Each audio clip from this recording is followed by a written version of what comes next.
Plusieurs petites choses avant d'attaquer le plan du jour pour aujourd'hui, mardi 4 mars. D'abord les projections, vous vous rappelez, hier je vous ai montré mon Fibo, c'est tout simplement le Fibo, d'origine avec, les numéros de Fibonacci. Donc ils n'y étaient pas tous et là je les ai rajoutés. Quand vous allez dans les réglages de ce Fibo, vous pouvez voir qu'il y a, par défaut les séquences, hein, vous pouvez lire des livres aussi, ce sera les chiffres qui se répètent tout le temps avec, Fibonacci et ils sont par séquence. C'est-à-dire que une fois que vous passez le 1, le 2, le 3, le 4, derrière, il y a, des fractales qui, vous voyez, ça a toujours été la même terminaison, donc 272, 414, 618 pour le 2, pareil pour le 3, et cetera. Et ce que j'ai remarqué au fil du temps, parce que, par habitude et avant de connaître ICT et le SMC, je me servais déjà, d'un Fibo. Heu, j'ai remarqué que ces 3 chiffres, hein, qui sont divisés en fractales après le nombre premier ici, se comportaient comme haut, bas et point médian d'un range ou, d'une imbalance ou, heu, d'un order block. C'est-à-dire que, regardez où s'est arrêté par exemple, là c'est un exemple, ça regardez où s'est arrêté ce haut sur, les, 3,414. Le chiffre, du milieu, hein, des fractales qui divisent cette portion.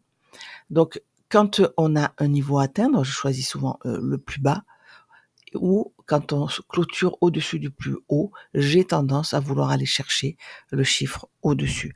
Voilà, donc ça, c'est un peu la manière dont je me sers moi des Fibos. C'est un petit quelque chose que j'ai remarqué, que je vous partage aujourd'hui. Mais, sinon, si ça vous paraît trop compliqué ou si vous débutez, pas la peine de vous pencher là-dessus. Vous avez très bien, les projections d'ICT, hein, qui sont tous les 0,5, c'est-à-dire que là, vous avez 1, 1,5, 2, 2,5, 3, 3,5 et cetera. Donc ça marche aussi très bien, c'est plus simple. Il suffit juste dans les réglages ici de votre Fibo de changer, les valeurs. Ça, c'était la première chose que je voulais partager avec vous. La deuxième, c'est qu'hier, quand on a fait le plan de la semaine, donc aujourd'hui c'est toujours férié, il y a pas de souci, j'ai oublié je n'ai pas mentionné en jaune ici, la BCE. Pourquoi c'est important pour une fois ce qui se passe en Europe? Parce que c'est la décision sur les taux et c'est les seules choses qui m'intéressent en Europe pour, le trading. Donc ça, je l'ai marqué, ça risque de faire bouger et évidemment, hein, on a, ADP, mercredi et NFP vendredi qui vont être, normalement assez vu le début de semaine, ça va être assez sportif, comme je dis sur le groupe. Donc hier matin sur le plan du jour, on avait remarqué cette imbalance ici, M15 à gauche, M1 à droite et notamment cette portion-là, hein, qui est la partie supérieure de cette imbalance.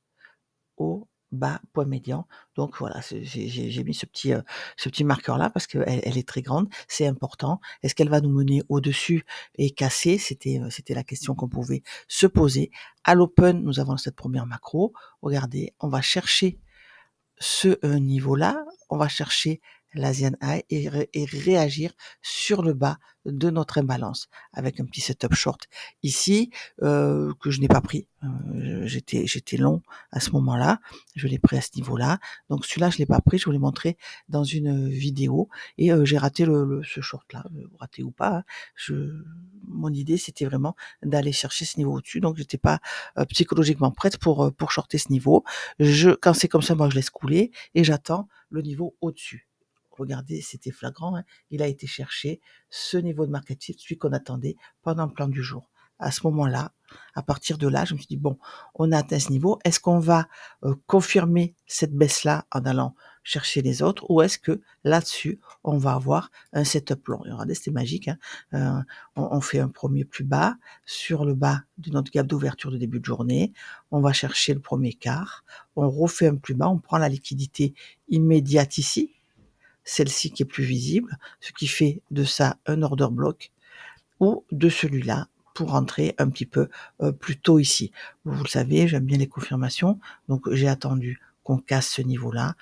Parfaitement, le prix est revenu et je l'ai pris un petit peu plus haut parce que j'étais en train de faire autre chose à ce moment-là. Mais, évidemment, on a tout cassé ensuite, vous l'avez vu, à la hausse. Donc ce niveau-là, quand on l'atteint, ça aussi je voulais vous le montrer. Voilà. Est-ce qu'il va réagir? On a enfin été chercher le point médian de notre imbalance. Maintenant on peut shorter, ça va atteindre des plus bas. Pourquoi, je suis pas d'accord avec ça?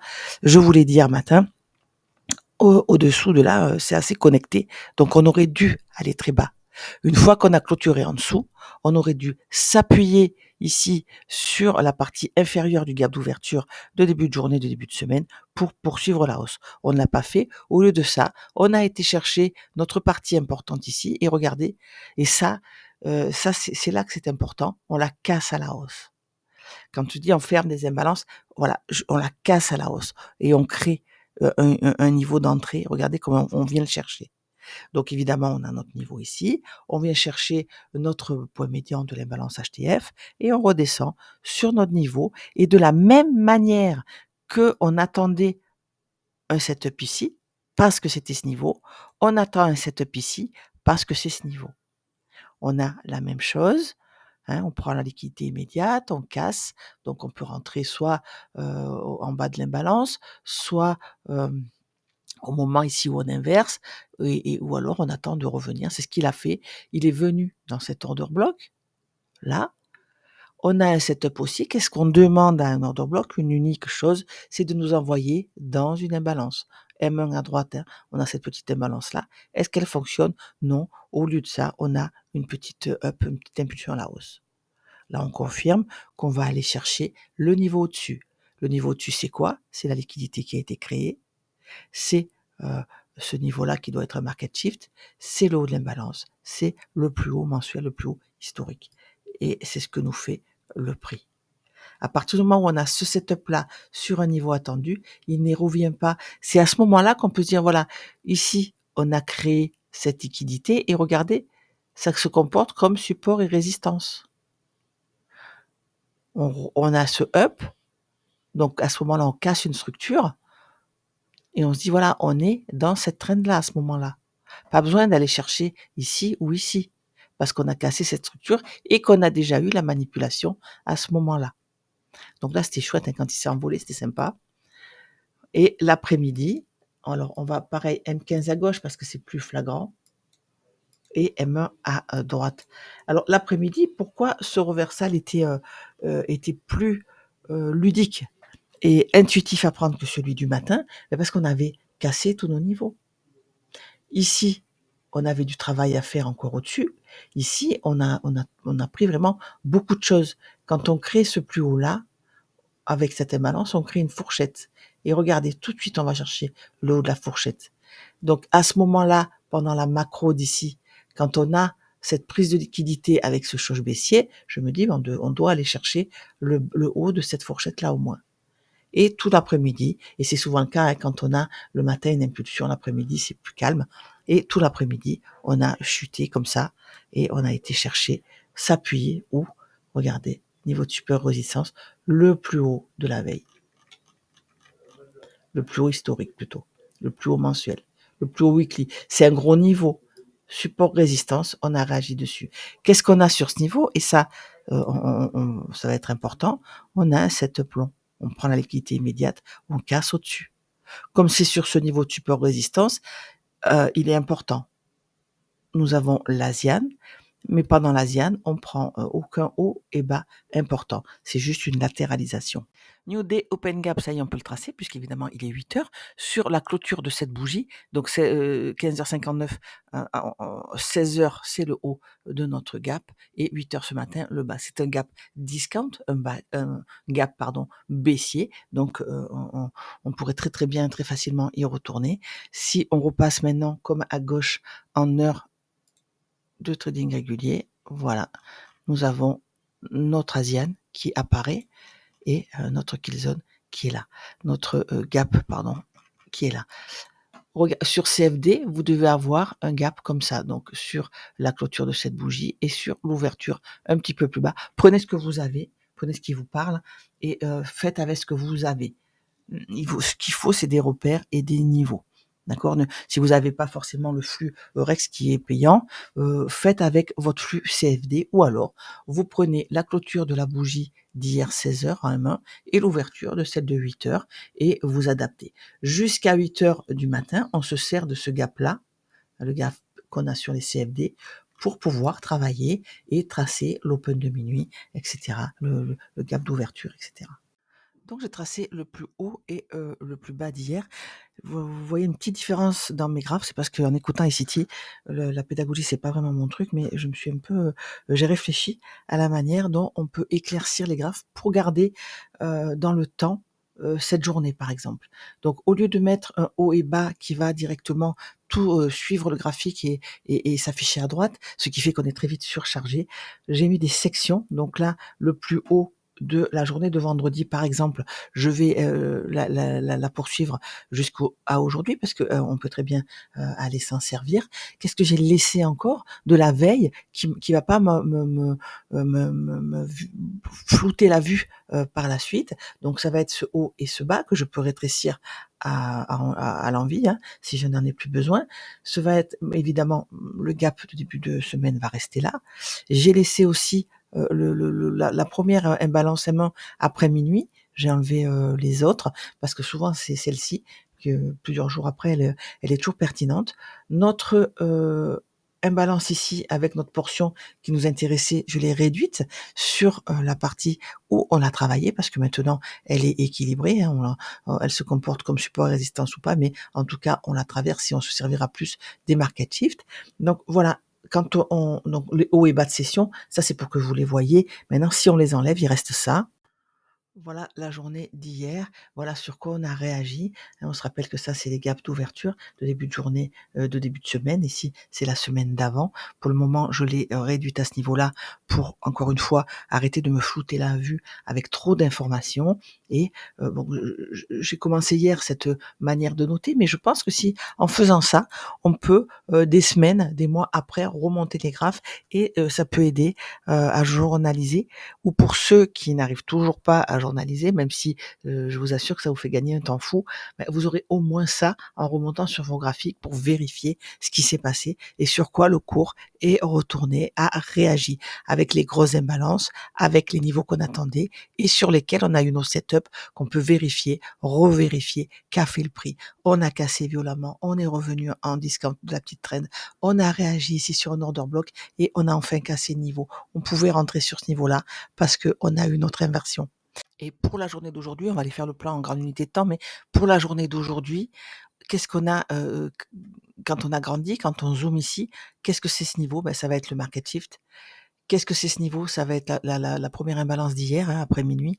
Ça, c'est le gap d'ouverture de début de semaine et ça, c'est le plus haut de la journée de vendredi. Le plus bas d'hier est en dessous.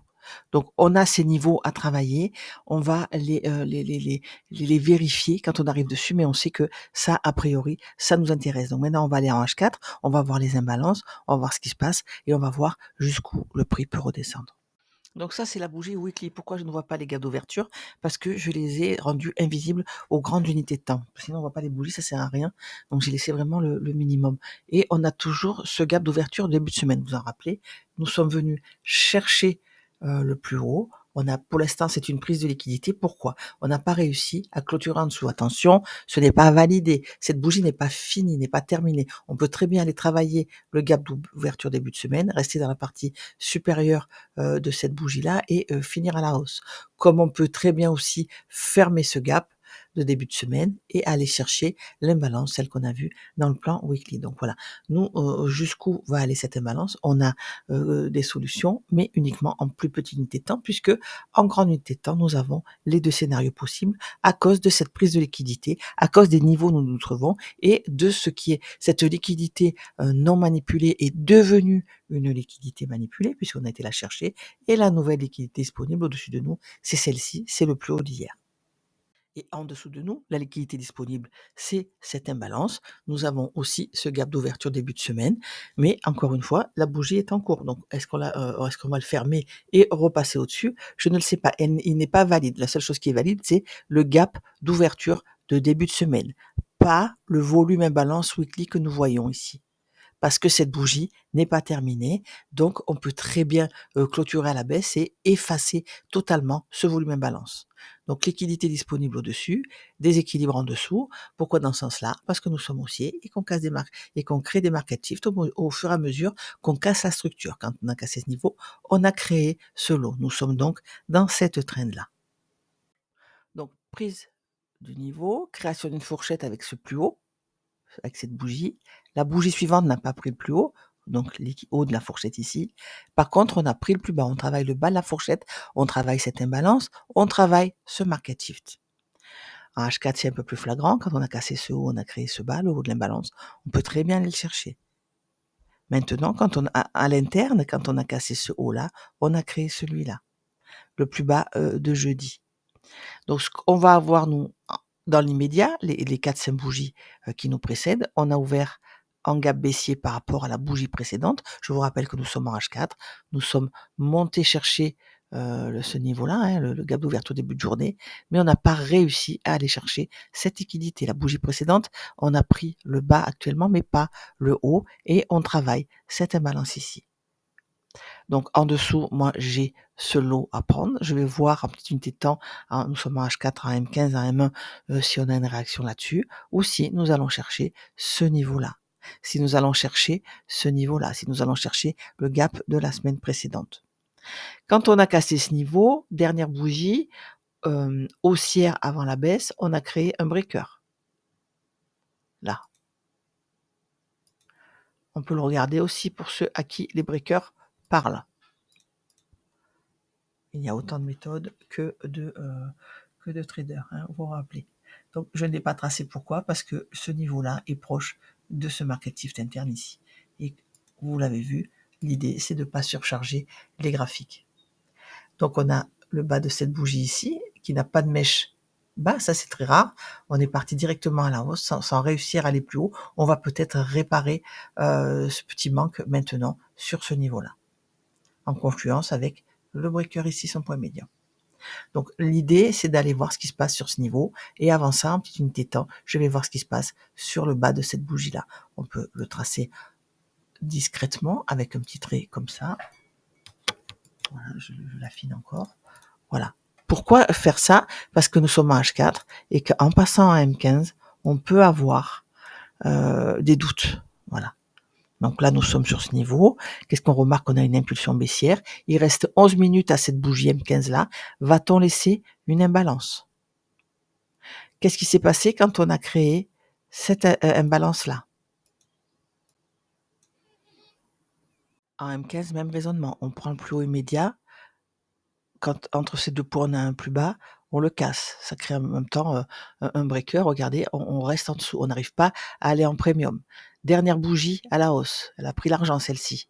Regardez, tout est connecté jusqu'à celle-là. Ce qui fait de cette bougie-là un order block.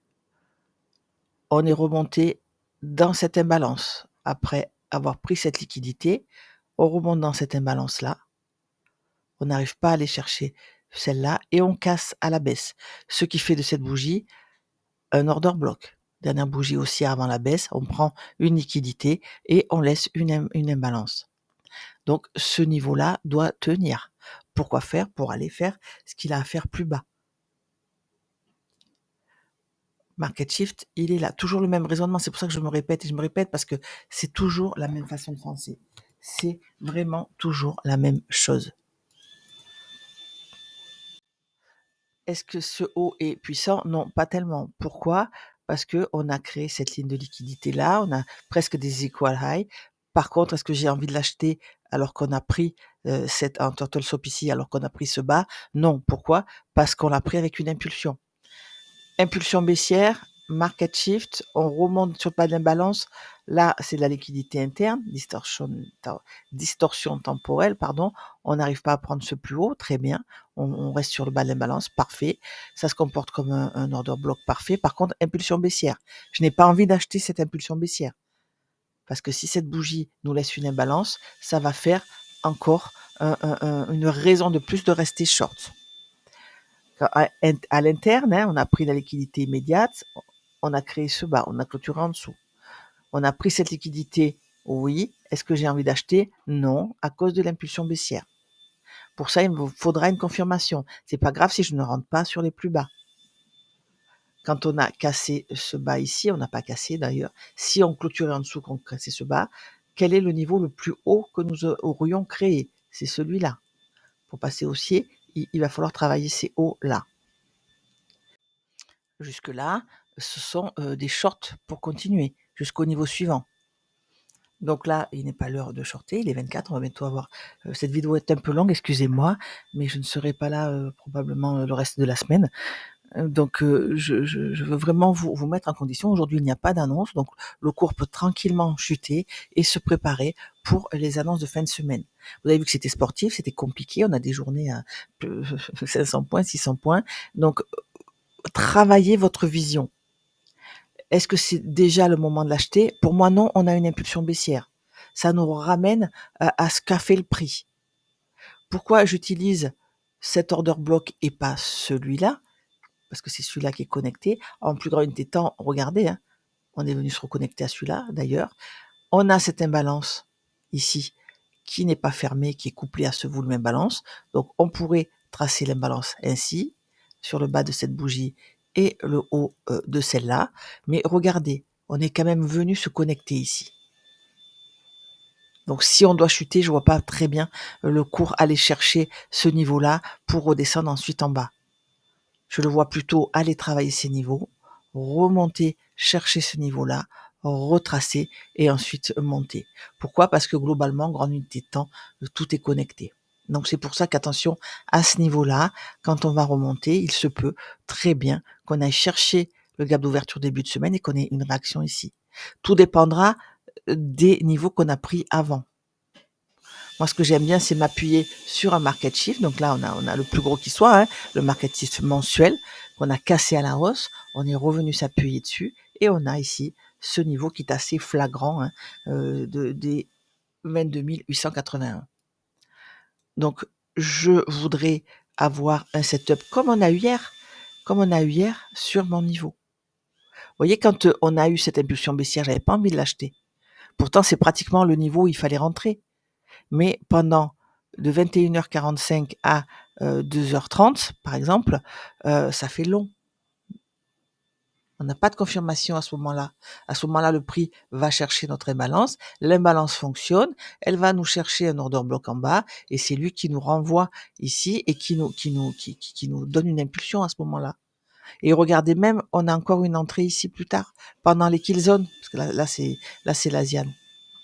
Donc on sait que c'est un niveau, on sait qu'on peut rentrer. Par contre, cette impulsion baissière, ces impulsions baissières nous disent attention, on peut aller chercher plus bas. Pourquoi perdre son temps? Pourquoi ne pas mettre une alerte? Quand le téléphone nous dit qu'on est revenu sur ce niveau, on va voir ce qui s'est passé. Mais acheter directement après une impulsion baissière, c'est une fausse bonne idée. Vraiment, faites attention à ça. Donc, petit récap, hein, est-ce que la bougie daily d'aujourd'hui, est-ce qu'aujourd'hui on va laisser une imbalance après cette impulsion? C'est toujours la question. Impulsion qui casse une structure, est-ce que la bougie suivante laisse une imbalance?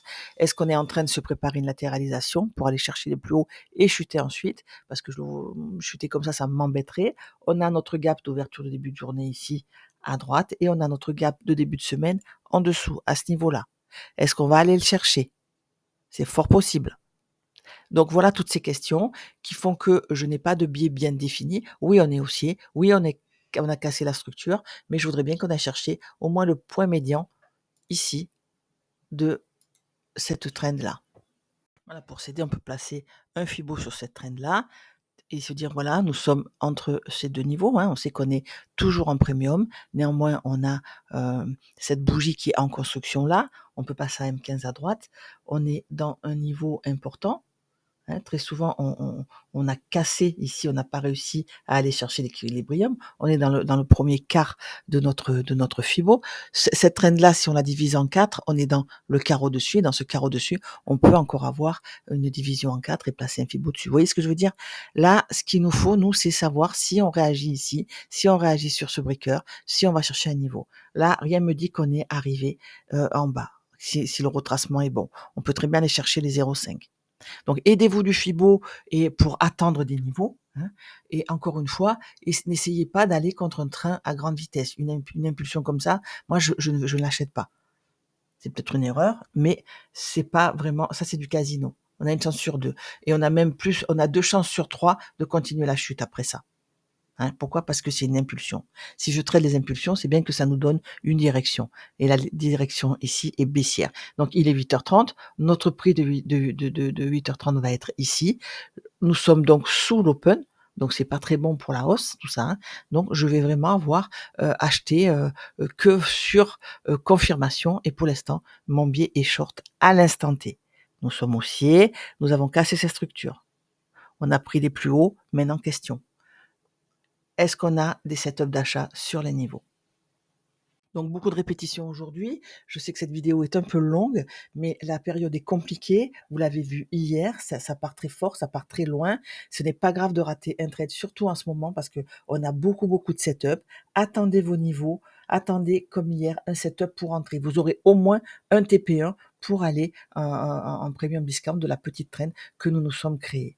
Attendez un setup sur un niveau. Pour vous aider, rajoutez les macros. Si vous avez vraiment envie d'appuyer sur votre bouton, vous vous mettez en M1, vous mettez vos macros et vous dites au moins attendez cette petite période de temps-là pour trouver un setup.